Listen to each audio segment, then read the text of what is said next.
পড়ার টেবিল, ব্যবহার্য দ্রব্য, পোশাক থরথরে সাজানো আছে আগের মতোই। শুধু ফয়সাল আহমেদ শান্ত আর নেই। তার ফেসবুকে লেখা, যে হৃদয় শাহাদাতের উচ্চাকাঙ্ক্ষা লালন করে সে হৃদয় কখনো হতাশ হয় না।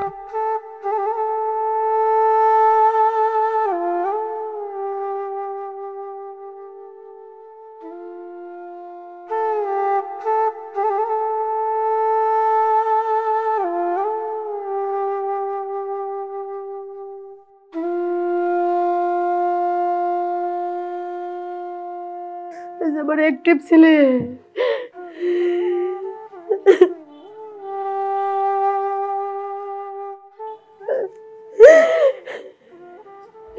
আমার ছেলে তো অ্যাক্টিভ ছেলেই ছিল, সবসময় গেছিটাই বেশি পছন্দ করতো।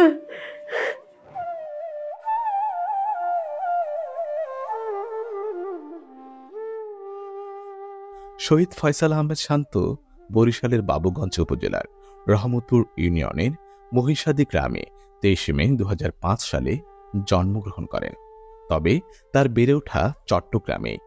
দুই ভাই বোনের মধ্যে শান্ত বড়। প্রাথমিক লেখাপড়া শুরু হয় আল আমিন কিন্ডারগার্টেন স্কুলে।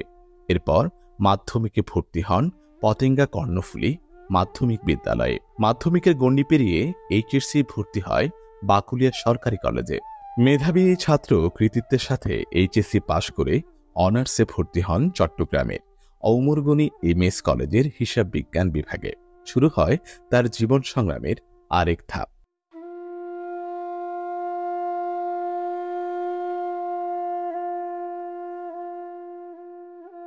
শান্তর বাবা জাকির হোসেন আগে চট্টগ্রামে জাহাজে চাকরি করলেও করোনাকালে তিনি বরিশালের রহমতপুরে ফার্নিচারের ব্যবসা শুরু করেন। এরপর থেকেই শান্ত, বৃষ্টি ও তাদের মা চট্টগ্রামে ভাড়া বাসায় থাকতেন। জাকির হোসেন থাকতেন বাবুগঞ্জে। আমি বরিশাল থাকতাম,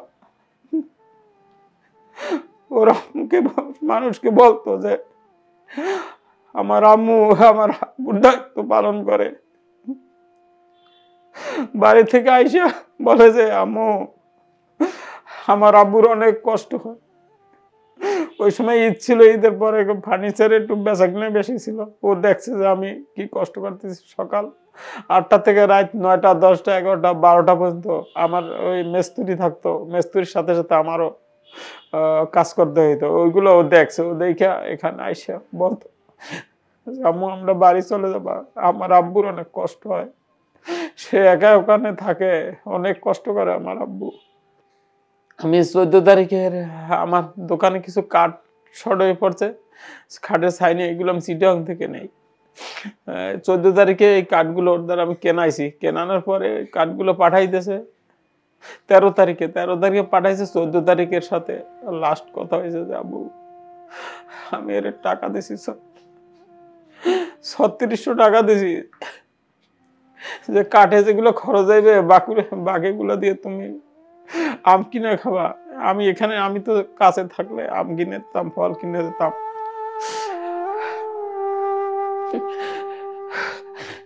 মানুষের ছেলের টাকা দিলে, টাকা আরো 10 টাকা দিলে আরো 20 টাকা যাবো, আমার টাকা লাগবে। আর একে টাকা দিলে টাকা নিত না। আমি সবসময় বলতাম যে আব্বু এই 500 টাকা তুমি পকেটে রাখবা, এক জায়গায় গেলে তোমার কাছে টাকা শেষ হয়ে গেছে, তখন থেকে তুমি কি করবো?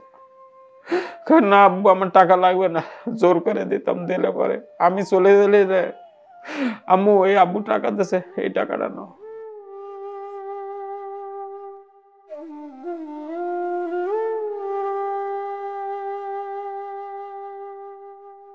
শান্তর মা ছেলেকে নিয়ে চট্টগ্রামে থাকত। অনেক কষ্ট করে ছেলে ও মেয়েকে লেখাপড়া করান তিনি। শান্তর মা বলেন, পড়াশোনার পাশাপাশি কয়েকটি টিউশনি করে শান্ত তার হাত খরচ চালাতো। আমার একটাই ছেলে, আশা ভরসা সবই ছিল ছেলেকে ঘিরে। 16 তারিখে আমি যখন স্কুল থেকে বের হয়েছি, ও টিউশনি থেকে আসতেছিল। ওর টিউশনিটা ছিল মূলত 3টা বাজে। ওই আন্দোলনে আসবে যে, সেই জন্য টিউশনিটা তাড়াতাড়ি গেছে আর কি, 2টার দিকে গেছে মনে হয়। সেটা আমি মানে কনফার্ম জানি না যে 2টায় গেছে না কয়টা, কিন্তু ওখানে বলে আসছে পরের দিন আবার 17 তারিখ তো আশুরার বন্ধ ছিল, তো ওদেরকে বলে আসছে আজকে একটু কম পড়ায়, কালকে এসে বেশি করে পড়াবো। তো ওদেরকে নাকি অল্প পড়াইয়ে চলে আসছে।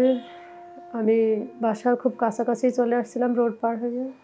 পিছন থেকে ওই আমার মেয়েকে নিয়ে আমি আসতেছিলাম, তো পিছন থেকে সুমাইয়া সুমাইয়া বলে ডাক দিছে।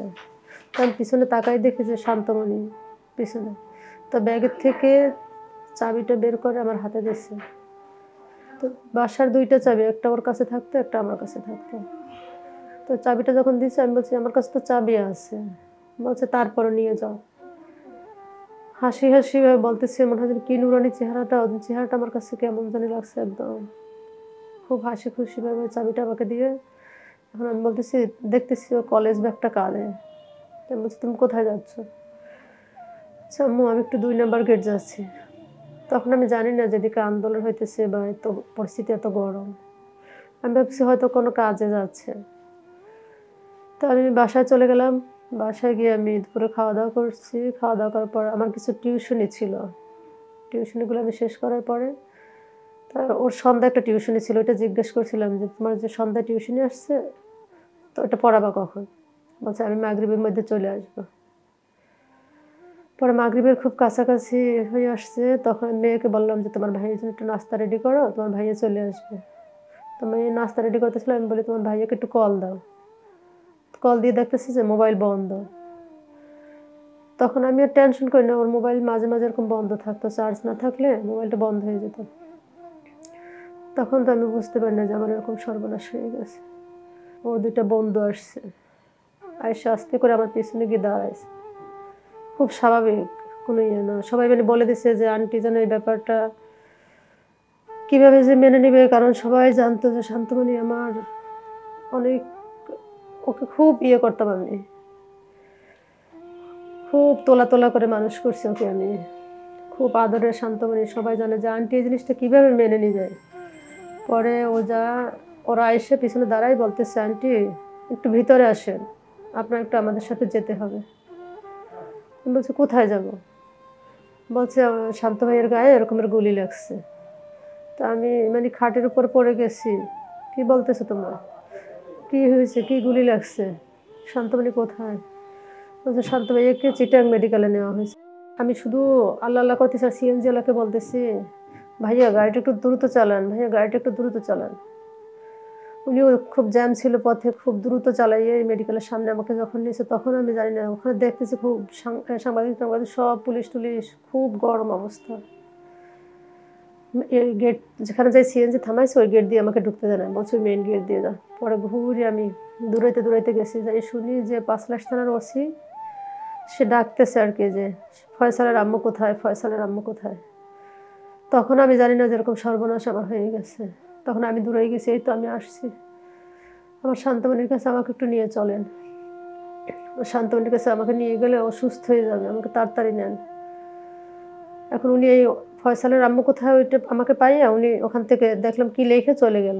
চলে যাওয়ার পর আমাকে ওখানে যারা ছিল সবাই এখানে বসায় ওখানে বসায়, কিন্তু শান্তমণির কাছে কেউ নেয় না। কিন্তু তখনও আমি জানি না যে শান্তমণি নাই।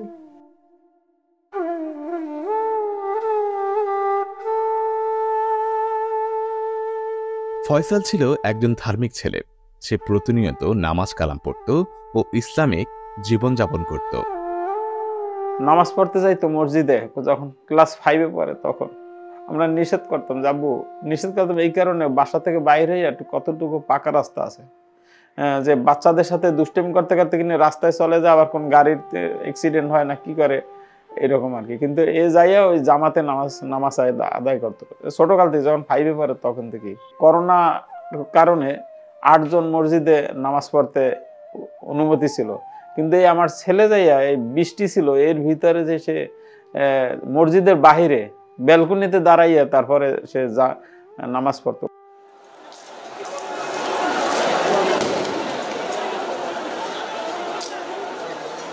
চাকরিতে প্রবেশের ক্ষেত্রে কোটা সংস্কার করার দাবি নিয়ে শুরু হওয়া আন্দোলন 16 জুলাই 2024-এও চলমান ছিল। কিন্তু সেদিন দুপুরে রংপুরের বেগম রোকেয়া বিশ্ববিদ্যালয়ের শিক্ষার্থী আবু সাইদ পুলিশের গুলিতে শহীদ হন। সেই খবর ছড়িয়ে পড়লে চট্টগ্রামের শিক্ষার্থীরাও রাস্তায় নেমে আসেন। শহীদ ফয়সাল আহমেদ শান্তও বাসায় থাকতে পারেনি। বাসা থেকে সবাই নিষেধ করছিল বের না হওয়ার জন্য, কিন্তু যার মনে শাহাদাতের আকাঙ্ক্ষা থাকে সে কি কখনো বাধা মানে? বাসায় টিউশনে যাওয়ার কথা বলে স্বজনদের বুঝ দিয়ে চলে যান চট্টগ্রাম নগরীর ১৬ শহর রেল স্টেশনের সমাবেশে। ঘটনা হচ্ছে যে 15 জুলাই সেদিন শান্ত আমাকে ফোন কল দেয় একটা। সে জিজ্ঞেস করে যে আন্দোলন কোথায় হবে, আমাদের কর্মসূচি কোথায় ঘোষণা করা হয়। আমি তাকে যথারীতি বলি আমাদের আন্দোলন এই জায়গায়, এবং তার পরবর্তীতে জিজ্ঞেস করে তুমি কি আসলে আন্দোলনে আসবা। কারণ আমি শান্তকে যতটুকু চিনি সে হচ্ছে খুব শান্ত, মানে তার নামের মতনই সে একদম শান্ত। সে আমাকে সেদিন ফোনে বলে যে ভাই আমার দেশ মাতা রক্ষা করতে হবে, দেশ আমার মায়ের মতন, এখন তাকে রক্ষা করতে হবে। তার এই কথা শুনে আমি আসলে সেদিন সাহস পাই। আমি বললাম আচ্ছা আসো, আন্দোলন এই জায়গা হচ্ছে, তুমি চলে আসো। সে সেদিন আসে আন্দোলনে। সেদিন আমরা একসাথে আন্দোলনে ছিলাম, 15 তারিখে আমরা একসাথে আন্দোলনে ছিলাম। সে স্লোগান দিচ্ছিল সেদিন যে দালালি না রাজপথ, রাজপথ রাজপথ। তার স্লোগান শুনে মনে হচ্ছিল না আমার ডিপার্টমেন্টের আমার একজন জুনিয়র খুব সুন্দর করে স্লোগান দিচ্ছে এবং দেশকে রক্ষা করার জন্য এগিয়ে যাচ্ছে। সেদিন আন্দোলন শেষ করে আমরা যথারীতি বাসায় চলে যাই। 16 তারিখ জুলাই, 16 জুলাই আমরা রাজপথে থাকি। হুট করে আমাদের উপর অ্যাটাক করে ছাত্রলীগ এবং পুলিশ বাহিনী। আমরা সবাই ছত্রভঙ্গ হয়ে যাই। তার পরবর্তীতে আমরা জিনিসটা প্রতিহত করতে পারি। এরপর আমরা যখন ছত্রভঙ্গ হয়ে যাই, আমরা এক একজন এক এক জায়গায় চলে যাই। সেদিন শান্তর ব্যাপারে আমি আর কোনো খোঁজ নিতে পারিনি। রাতে বেলা আমার ফ্রেন্ড সেই আমাকে বলে যে শান্ত মারা গেছে। আমি বললাম যে কোন শান্ত? আমি শুনলাম একজন শান্ত মারা গেছে, সে বাকলিয়া স্কুলের, বাকলিয়া থেকে ইন্টারমিডিয়েট পড়ছে। আমি বললাম না, আমাদের শান্ত তো না, এটা আরেকজন না। সে তারপরে আমাদের গ্রুপ যেটা হয় সেখানে আমাদেরকে বলে যে না আমাদেরই শান্ত মারা গেছে, ফয়সাল আহমেদ শান্ত। তখন আসলে আমি বিশ্বাস করতে পারিনি যে এটা তো হওয়ার কথা ছিল না। তার সাথে আজকে সকালেই আমার দেখা হলো, সে এখন নাই, কীভাবে সম্ভব? আসলে শান্ত আমাদের মানে ছাত্র আন্দোলন, বৈষম্যবিরোধী ছাত্র আন্দোলনে অনেক বড় একটা ভূমিকা পালন করে। আমরা সবাই জানি যে আমাদের কলেজ হচ্ছে যে এটা রাজনীতি কেন্দ্রিক একটা কলেজ। সে ভয়, সে ভীতি সব কিছু পেরিয়ে সে আন্দোলনে যায়, একসাথে রাজপথে থাকে। কিন্তু দিন শেষে যে সে চলে যাবে, এভাবে চলে যাবে, আমরা আসলে কখনোই কল্পনা করতে পারিনি। আমাদের একজন ভাই চলে গেছে, এই ভাইয়ের রক্ত যে একটা প্রাণ দিল, সে প্রাণটা আমাদের দায়িত্ব রক্ষা করা। আমরা আমাদের দেশ সুন্দর করে সংস্কার করব।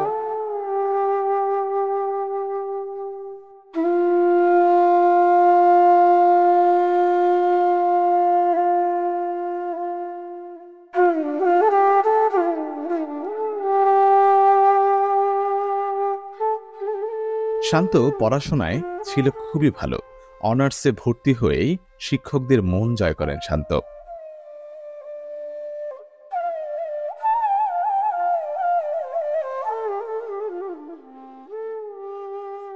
অধিকার আদায় নিয়ে নিজেকে কখনো আপোস করেনি শান্ত। ফ্যাসিবাদ সরকারের সকল অনৈতিক কর্মকাণ্ড রুখে দিতে যোগ দেয় সেদিনের সেই আন্দোলনে।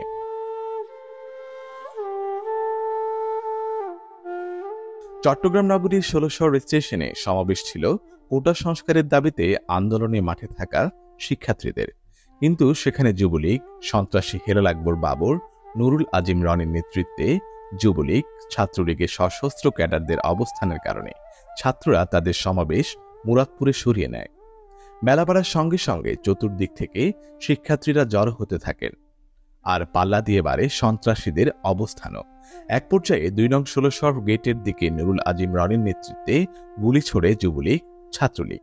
অপরদিকে মুরাদপুর প্রান্ত থেকে গুলি ছোড়ে বাবর আলীর নেতৃত্বে আওয়ামী যুবলীগ। সন্ত্রাসীদের গুলিতে সেদিন ৩ জন শহীদ হন। তাদের একজন শহীদ ফয়সাল আহমেদ শান্ত। একটি বুলেট শান্তর বাম পাশে আঘাত করে, সঙ্গে সঙ্গে লুটিয়ে পড়ে শান্ত। কয়েকজন তাকে চট্টগ্রাম মেডিকেল কলেজ হাসপাতালে নিয়ে গেলে চিকিৎসকরা তাকে মৃত ঘোষণা করেন। তার শরীরে ৩টি গুলি লেগেছিল।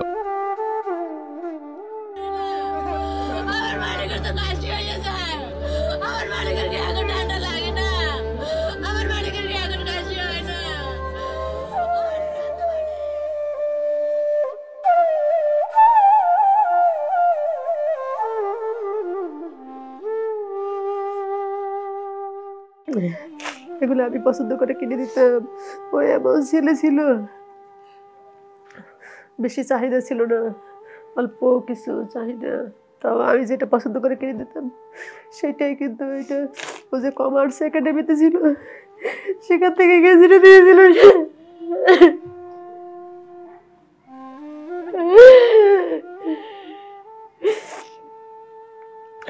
তো কমার্স একাডেমিতে গেছি।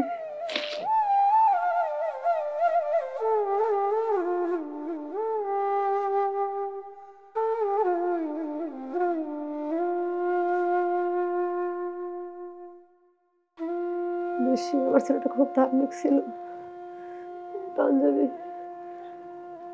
নামাজ পড়তে যাইতো শুক্রবার।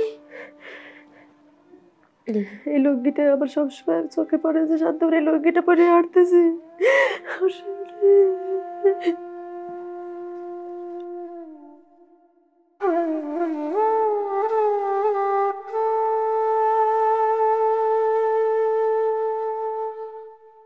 আমার থেকে যেন কেমন লাগতেছিল, এরকম তো হওয়ার কথা না। আমার শান্তমণি মনে হয় নাই, দুনিয়াটা উল্টে গেল।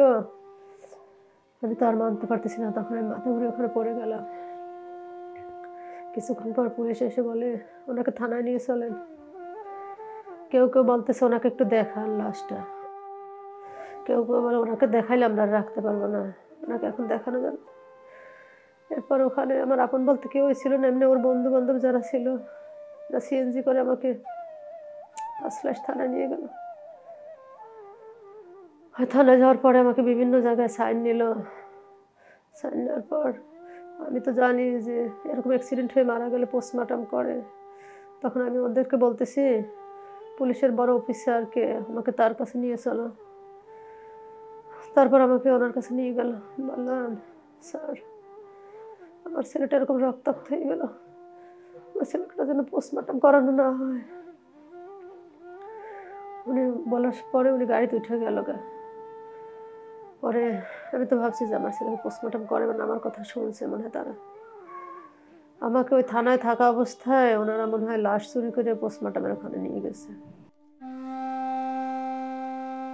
আমার তো অনেক আশা ছিল আমার ছেলে পড়ালেখা করে অ্যাওয়ার্ড নিয়ে আসবে, আমি সেরা মা হব। সেই ইচ্ছে যে এভাবে ফলে যাবে তা কে জানতো। আমার বাবা যে এত এত বড় অ্যাওয়ার্ড নিয়ে আসবে আমি তো বুঝতেই পারিনি। আমারে সে সেরা মায়ের সম্মান দিয়ে গেল। আমার ছেলে লেখাপড়া খুব ভালো ছিল। ওকে 5 পর্যন্ত যে আমি পড়াইছি আমার নিজের হাতেই গড়েছি। ও সবসময় ফার্স্ট ছিল। আমি যে স্কুলে চাকরি করতাম ওই স্কুলে ওকে পড়াশোনা করাইতাম। এরপরে যে বেসরকারি বৃত্তিগুলো ছিল ওই বৃত্তিগুলো যে ক্লাসে ও বৃত্তি দিয়েছে সেখানে বৃত্তি পেয়েছে। ওকে সবসময় আমি বলতাম শান্তময়ী, সবাই ওর ফ্যামিলির সবাই খুব বড় বড় চাকরি করে, বা আত্মীয় স্বজন যারা আছে, ওর বাবার বন্ধু টন্ধু যারা আছে সবাই ভালো ভালো চাকরি করে। আমি শুধু এটাই বলতাম চাকরি বাকরির চিন্তা তোমার করা লাগবে না, তুমি শুধু আমাকে একটা সার্টিফিকেট দিবে। কিন্তু আমার ছেলে আমাকে এত বড় সার্টিফিকেট দেবে এটা তো আমি বুঝতে পারিনি। আমি কি এত বড় সার্টিফিকেট চাইছিলাম আমার ছেলের কাছে? আমাকে যেরকম সেরা মা করে গেল। সবসময় বলতাম আম্মু বাইরে যাব, আমি পড়াশোনার জন্য বাইরে যাবে, পাসপোর্ট করব। মামা বলছে আমাকে বিদেশে নিয়ে যাবে, আমি স্টুডেন্ট ভিসা বিদেশ যাব। আমি তো মনে করতাম আমার ছেলে বাইরে থেকে বড় অ্যাওয়ার্ড নিয়ে আসবে, আমি সেরা মা হব। আমার ছেলে আমাকে এরকম সেরা মা করে গেল, এত বড় অ্যাওয়ার্ড নিয়ে গেল আমার শান্তমণি। আমার ছেলেকে এরকম যারা নির্মমভাবে হত্যা করছে, আমি পুলিশ কমিশনার যে আমার বাসায় গেছিলাম তাকেও বলেছি যে আপনারা সঠিক তদন্ত করে এই খুনিকে আপনারা বের করেন, আর এমনভাবে বিচার করেন যে যেই করুক, যে সন্ত্রাসীরা এইগুলি করে থাকুক, দ্বিতীয়বার যেন এরকমের কারো মায়ের বুক যেন এরকম খালি করতে না পারে, তাদের ভিতর যেন এরকম ভয় চলে আসে।